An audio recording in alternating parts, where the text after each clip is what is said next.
Here's the thing, you're busy. You're a professional. Maybe you're a pharmacist, and you know you're capable of doing more, doing much more, and living a more organized, less stressful, purposeful, and freedom-driven life. Let's talk, let's share, and let's grow together as an industry, as healthcare providers, and as a better unified community. It may seem like some of these things don't easily fit together. After all, what do career coaching, marketing strategy, networking, and pharmacy have in common? Welcome to the RX Buzz. Your host is a pharmacist, a wife, a mother, an entrepreneur, and a proven motivational career coach, Ashlee Clevens-Hayes. This is the RX Buzz Podcast, a collaboration between RX Ashlee and the Pharmacy Podcast Network. Good morning, my friends. You are officially chiming in on the RX Buzz podcast affiliated with the Pharmacy Podcast Network. I am super excited. This is my second guest. If you didn't get the chance to listen to the first one with Blair, that was like some real true hardcore entrepreneurial 101 / starting a business with a family / how to start a business. So we also talked about our mastermind. So I would love it if you guys went back and listened to my first guest, Blair. But my second guest is someone who is really cool, you guys. He's just cool. He just brings to the table a whole unique background and expertise to the industry. And I want you guys to welcome Chris. How's it going, Ashlee? I'm excited to be here. Good, me too. Why don't you just take a second and introduce yourself and kind of tell us what your passions are and what you're really focusing on these days. Yeah. So what I like to tell people is that pharmacy is my profession while business and entrepreneurship are my passion. So I got started with drop shipping physical products on eBay and Amazon. And so I was just kind of selling things and just trying to do a side hustle and make some money as an undergrad student. That shifted me into an interest in social media, specifically Instagram, as a place to kind of build an area to push those products.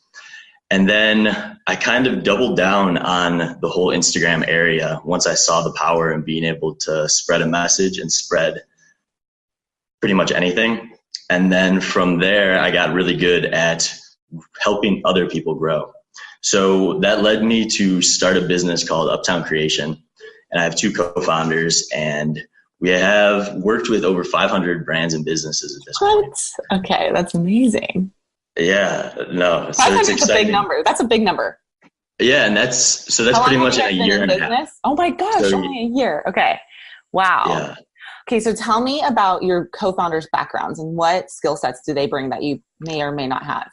Yeah, so one of my co-founders got his degree in entrepreneurship, and so he actually worked with a leather company beforehand. So he had done a business prior, had successes and failures with that. So what he brings to the table is kind of a solid business foundation, and his network is insane. Okay. You can bring this guy to a conference and he can talk to anyone, and that's really powerful. What about then my other partner, he is an industrial engineer with a specialty in sales. So he actually quit his 6-figure job to make this his main focus. And so he really focuses on implementing systems in the business and kind of things that make it more scalable. And then my expertise comes in with the social media growth end and kind of the expertise in building a personal brand, as well as consulting with people on how to grow and use social media to the best of their ability. I have so many questions for you. So you brought it up yourself, personal branding. Yeah. What is because this is something that I've been, a lot of speaking engagements, I've been focusing on this. A lot of my coaching, I've been focusing on this with business development and just clients who come to me who kind of want to start a blog, or they want to start to dip into a side hustle or maybe launch a new business. And I love talking about personal branding. So I want to hear what's your thoughts on personal branding, and is it important that we even have a personal brand? I think it's very important, but with that being said, I think the beauty of it is your personal brand can shift as you change as a person. And so with that being said, I like to tell people that it really is never too early or too late to start building your personal brand. And the reason being is your interests and the things that you are doing in the now are always going to be changing. But if you allow yourself to have a platform to spit whatever message is important to you at that time, it's just going to create so much more impact on whatever you're trying to do. And so I see personal branding as the platform that you're building and your foundation to push whatever message you're passionate about. Okay, that's so you're coming from a personal brand from like a platform standpoint, like it's in social media platform. Yeah, and that's my focus. So that's what I push a lot. But yeah. Okay, so when a client comes to you and they have an idea, what does that look like? Yeah, so you can take me for example. Definitely, yeah. So you're in the pharmacy space, and what you're trying to do is just reach more people in pharmacy, but also we talked about how you do interview and prep and all that. So really, you're hard because you don't have a specific clientele. Yeah, you're right. It's hard for me. And just to be honest, it's hard. I attract a wide range of people. So my ideal client is it's broad. Right. But the impact that the interview prep has, it's powerful, but it's like, it can help anyone. Yeah. So for me per se, it's just someone like me versus someone like with a niche audience or one specific group, how would you manage us differently? Yeah. So I would just go bigger with you, and you can target anybody focused on the interviewing sector, which is difficult, like I said, because that could be anybody. Anybody's going to do an interview at some point in their life. But then making it specific to pharmacy, I think is really interesting because you can speak to those people. Oh yeah, really clearly. For sure. My question to you is, what does it mean to go big? Like, why do numbers matter? Why do likes matter? Do people who follow you matter? I mean, I kind of think it does because that's my intuition of, well, obviously the more followers you get, obviously the more reach you have. But what's the value in it behind? Like, why would someone pay to have like a social media coach per se? Yeah, and so I think the answer is just to build a base where you're able to spread that message. And if you have more eyeballs on your content, then you're able to have a bigger impact. The thing that I like to say is that, I'm stealing this from Gary Vaynerchuk, but day trading attention.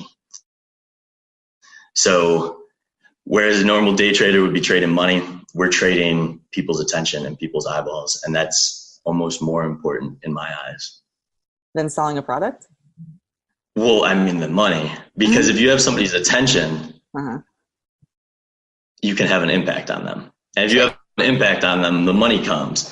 Like if you're not focused on the money and you're focused on the value add that you're providing, the money has a way of coming in. Yeah, you're right. No, I totally agree with you. So, okay. So backing up. So let's talk more about the personal brand. What do you think a personal brand, so someone comes to you and you're like, and they say, basically, I want to start a personal brand. What does that even mean to you guys at Uptown?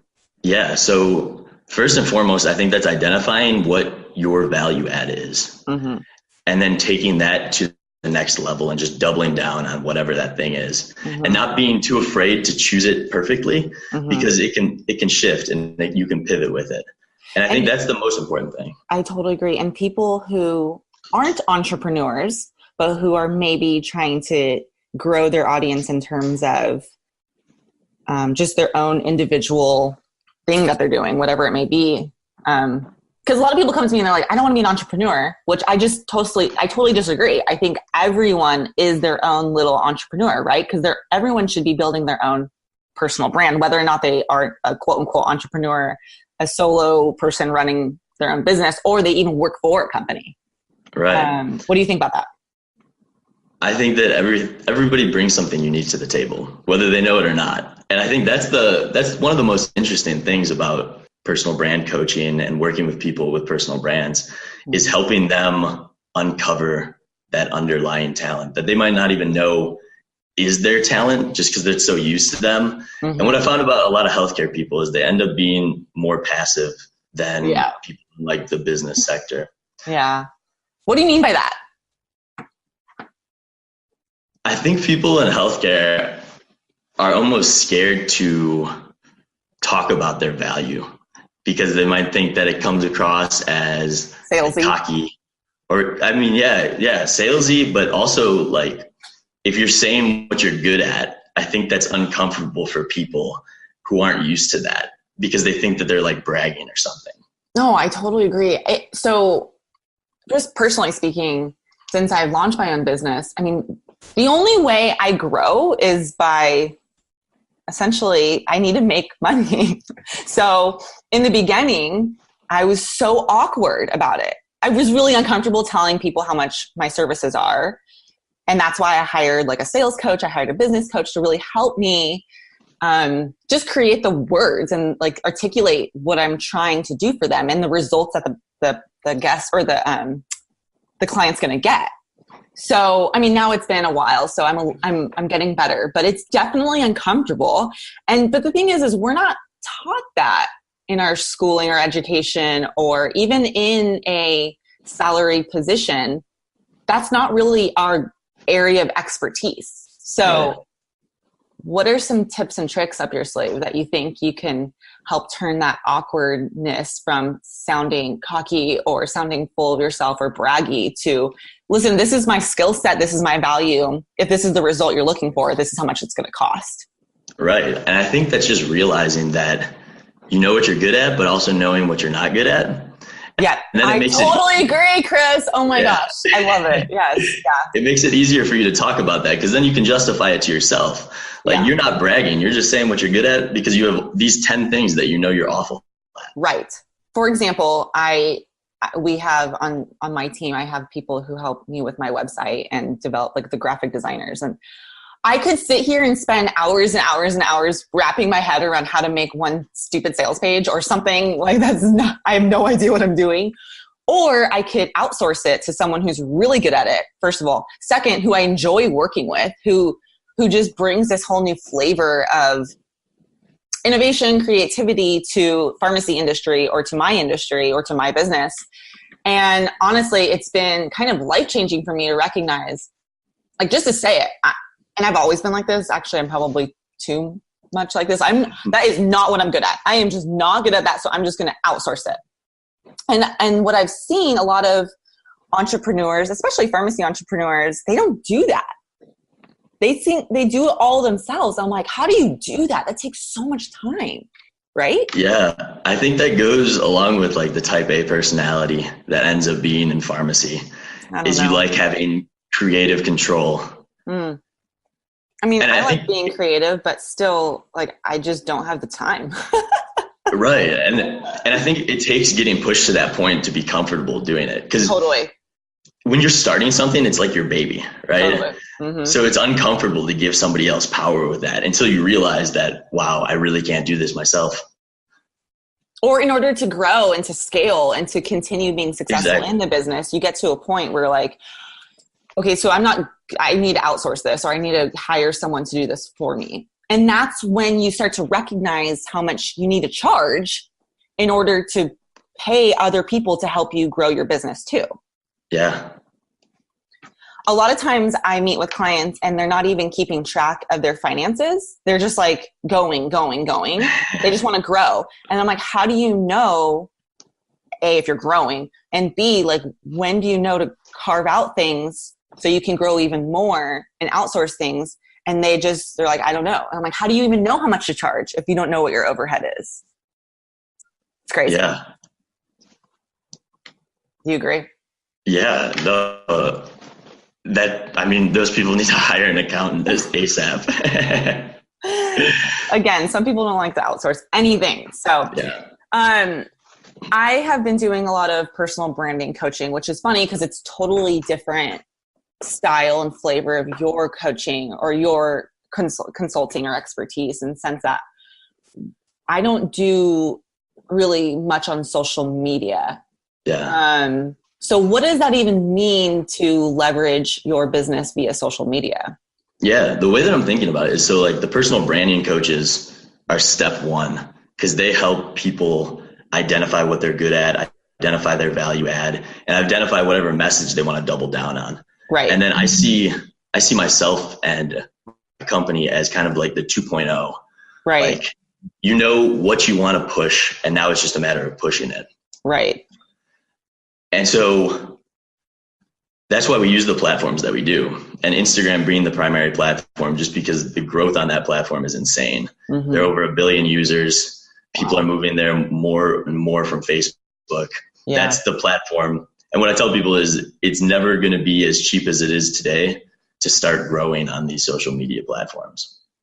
Oh, you mean they're going to charge people eventually, like business accounts and stuff? Way more money. I mean, I saw the other day, UFC having a collaboration with Harley Davidson.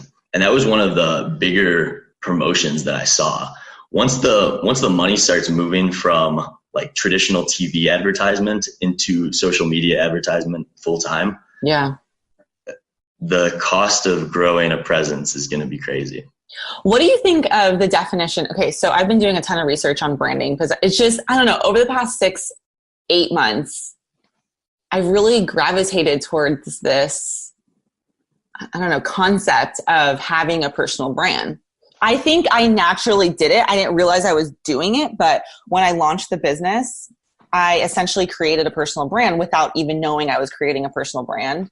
And so what I had was, and this is funny, but not a lot of people necessarily reaching out to me for career coaching, but just asking me how to build a brand. So it was kind of interesting where this all had led me. And what I told them is it's two things for me. It's one, it's the aesthetics. It's the look, the fonts, the color, the type, just the feel of your message and of your, I guess, social media platforms, of when you talk to clients, how that kind of feels for them. But second, and most important probably, is the results and the products that you're delivering. It's not necessarily anything else. So you take the middleman out of it, you take yourself out of it. What is the client going to receive because of you? And so that's what I define as a brand, kind of the aesthetic feeling of it, and then also kind of the result of you. Yeah. What do you think about that? I mean, I agree 100%. I like how you talk about the aesthetics as well, because I think that that's a big part. I mean, that is branding 101. That's why Starbucks can charge what they charge for coffee, and the mom and pop shop can't charge that. That's all branding. And I think that's how you make yourself recognizable at a bigger level. But how do you know which aesthetic to choose? I think people do you ever get a question? I think when people are first starting off, they get too caught up in those minute details, totally. Which at the end of the day don't really matter. Agree. Because if you don't have like the 90% of what matters and what your value add is going to be, right, then regardless whether you have the best color scheme in the world, nobody's going to pay attention. Oh, I totally agree with you. I think that as if whatever your product is, whatever your service is, it has to be awesome. Like you have to be getting results from the product or the service that you're delivering. So whether it's, I don't know, MTM, or if it's some type of clinical service, or if it's, I don't know, consulting, or something like you're doing, social media marketing or social media coaching. As long as at the end, the result is a positive. Yeah. That's the pure definition of the brand. And then, yeah, you're right. The aesthetic is just kind of like the cherry on top. It's just the extra layer that customers are like, oh my gosh, this is pretty. This is cool. This is modern. This is new. I like the feel of it. I think there's a better chance that they're going to refer you out to other clients or to friends or whatever, colleagues. That's from my experience. Yeah. I like that though, because I think that touches on why a lot of people have trouble starting and taking those first steps, is because once they start thinking about all the packages and like everything from the branding to their value add, it's overwhelming. When in actuality, I think that just taking that first step is the most important thing. Agreed. Regardless of whether it's right or wrong. Yeah. And so that's an interesting thing I've been thinking about, is most successful people that I know have more failures than they do successes. And so anytime I enter something new, I go into it expecting to fail. And so that removes any fear that I could have, because I know that it's coming at some point, and I'm just waiting for that failure to happen, but trusting in myself that when it does happen, I'm able to pivot and move around it and then continue forward. Okay. So what's that mindset like? Teach me. Expecting to fail. I've probably been the exact opposite my whole life. So teach me this philosophy. And so I'm going to start using it. Yeah. So in my eyes, failure is a good thing because it means that I'm pushing myself to my limits. If I'm not failing, I can go harder. So if anything, if I'm not failing, I'm selling myself short. Wow. That's pretty powerful.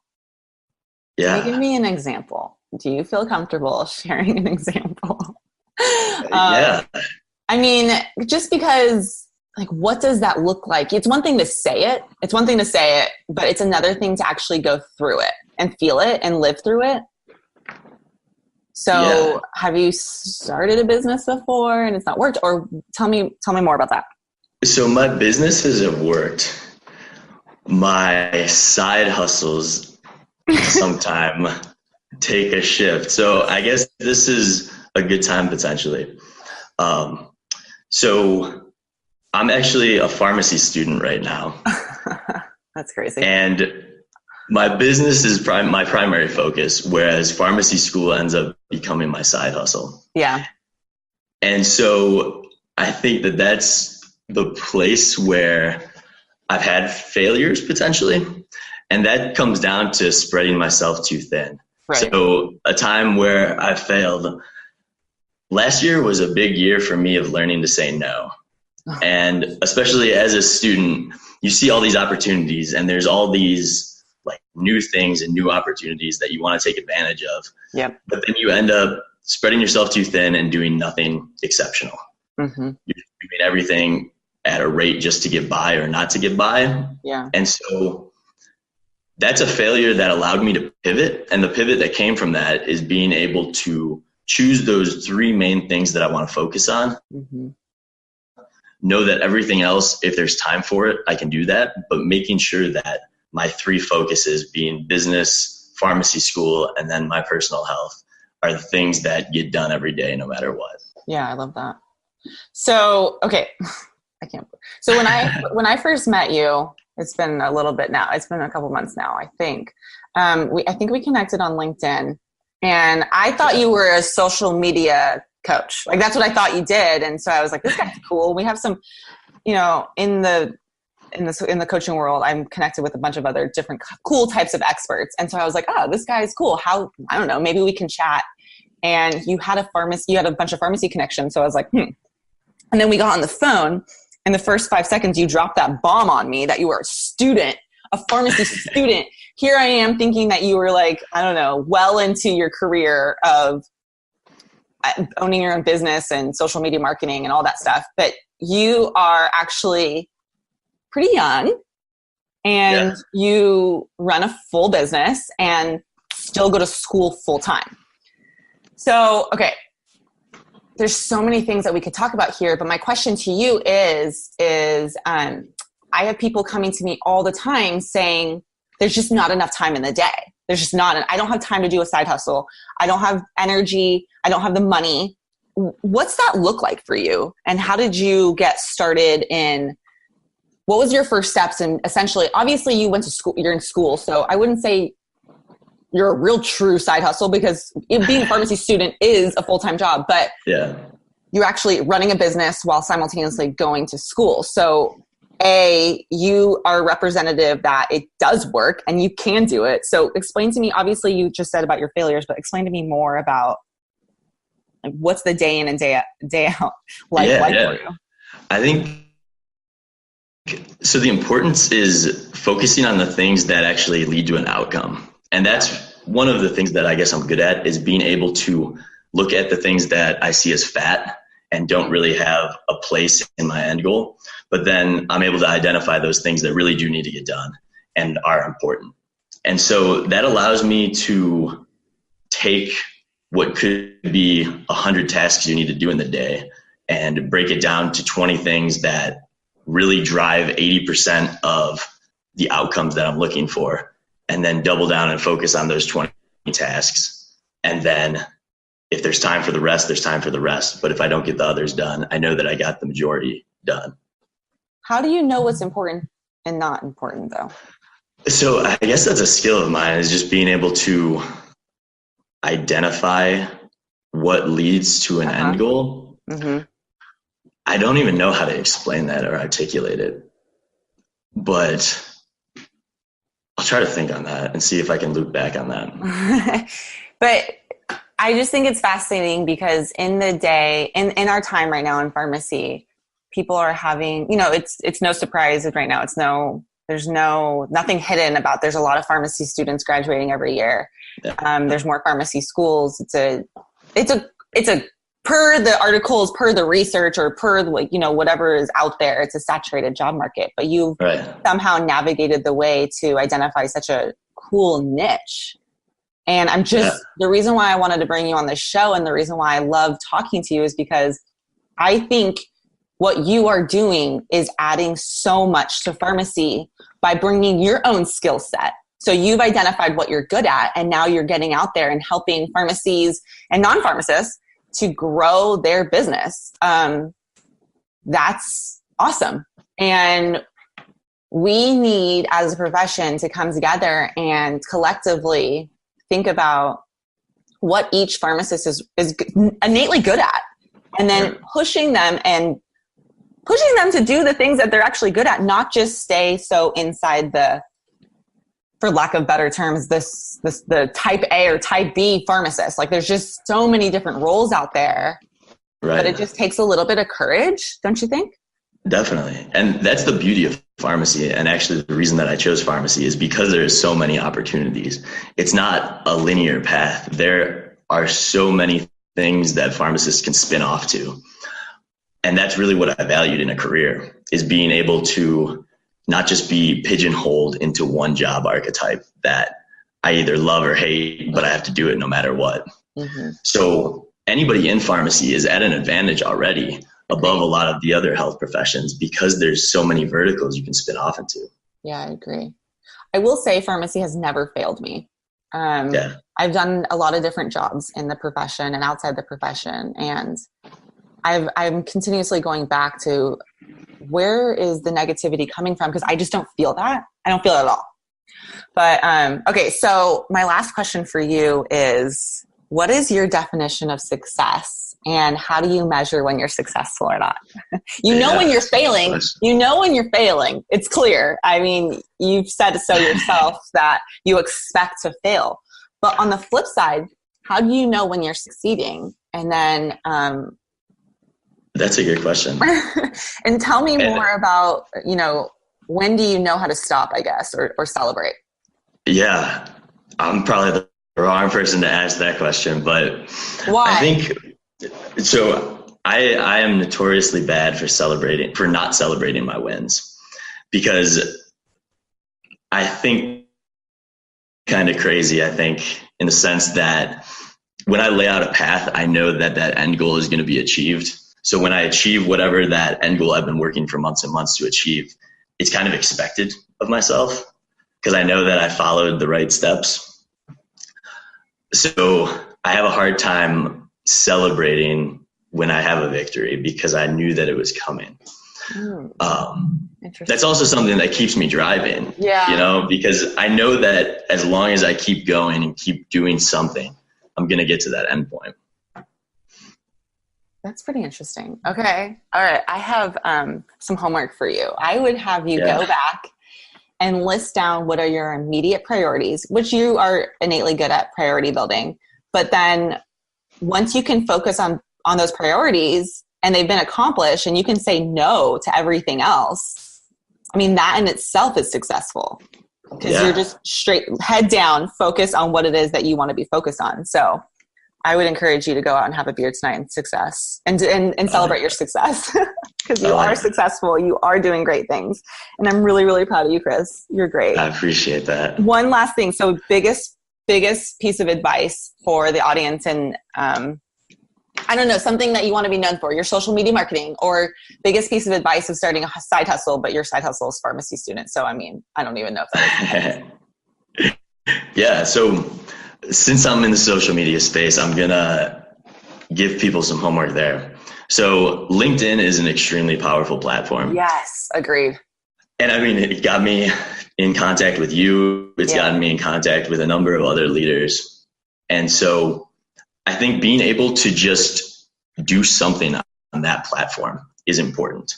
It's still a new and fresh platform. So just being able to go out and make connections with other people in the pharmacy field, I mean, it's just as good as going to a conference.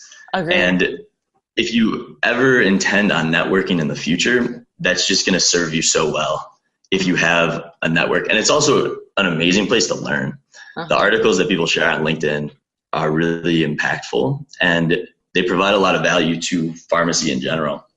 So if I wanted to prescribe any sort of thing for the listeners to do, I would say start looking into LinkedIn because it's free. Yes. And even if you just spend 15 minutes a day, I promise that you will see cool things happen. Love it. Awesome, Chris. I'm really, really happy for you. And I'm just looking forward to all your big successes. And again, we need more students who are doing innovative, really unique, cool things that you're doing. So again, if you are, how do people get a hold of you if they want to Uptown Creation? I don't know if you have a show notes or anything section where you're able to talk stuff. Okay, perfect. Then you can put this stuff in there. But so my name is Chris Cozzolino.